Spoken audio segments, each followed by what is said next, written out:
Hello, internet fans, and welcome to 3B Video. I'm your host, Rotten Roger DeMarco, and today we're going to talk about the time I made a movie in high school.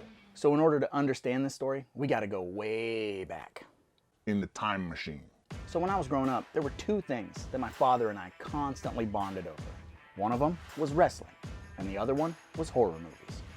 We would wait until my mom would pull out of the driveway, and then we would spend the evening watching stuff that I had no business watching at 6 years old. So naturally, Hulk Hogan was a big hero of mine, and my dad would dress up ridiculously and walk around the living room and do the things and flex to a mock crowd and all of this stuff while he would let me just beat the living shit out of him. So then you fast forward about 8 years into my teenage years. I was still super obsessed with wrestling, so much so that my two best friends and I started the ETW, the Extreme Trampoline Wrestling League. And every weekend, we would hold these pay-per-views where the neighborhood kids could come over and watch us beat the shit out of each other. We would advance the storylines, the belts would change hands. And I was constantly getting in trouble by my mom because she just wanted to have a clean yard. And we were putting barbed wire and trash cans and cookie sheets and all of this ridiculous shit out into her yard. This was around 1999, and I was busy trying to figure out who I was going to be for the rest of my life.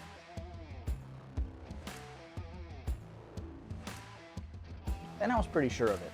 Yeah, I was going to be a professional wrestler.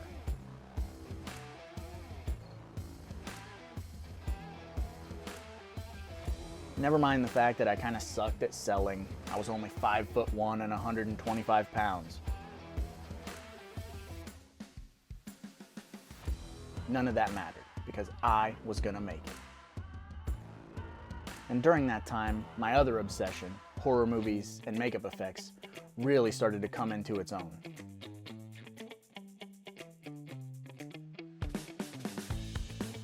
So by the time I was 16, my love for wrestling had kind of phased out, and I was 100% sure that I was either going to be the next Lloyd Kaufman or at the very least, Tom Savini.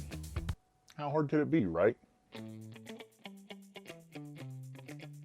So my stepbrother and a couple of his friends would let me practice on them, putting liquid latex on them, fake blood on them, and after about the third time, I was sure of it. I was going to be the next Tom Savini.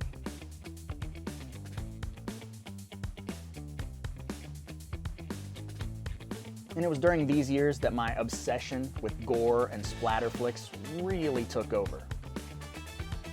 So naturally, my best friend Anthony and I would sit around and watch trauma movies. And we were convinced if they could do it, so could we. So we spent 2 whole days writing a script and storyboarding. And I say that term loosely because I didn't even know what the fuck that meant.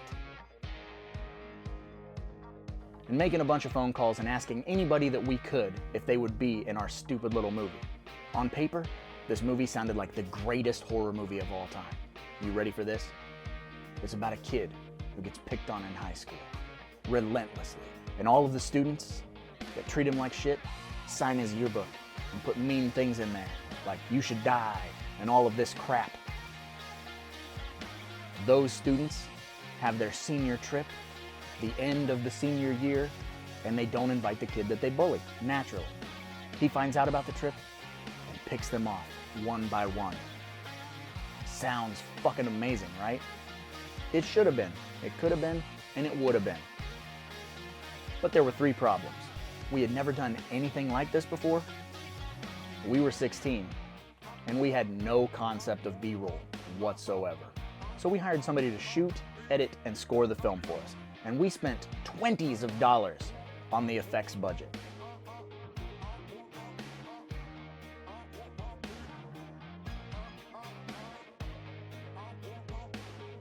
We would constantly read Tom Savini's Grand Illusions books and take notes on how to cut grooves out of real blades and all of these super sneaky magic tricks, if you will, on how to sell these gore effects.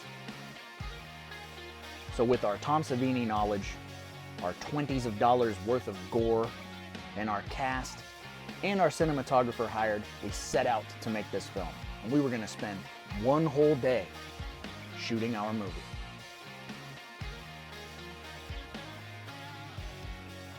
in the script, it's supposed to be summer, but we shot somewhere in between September and October, so you can tell that the leaves are falling off, everyone is cold and miserable. Basically, everything that could go wrong in a shoot did go wrong. Onboard microphone picking up wind, rain, no B-roll, so continuity was out the window. But despite all the problems that kept showing up during the shoot, we pushed through. We didn't give a shit, and we finished a movie.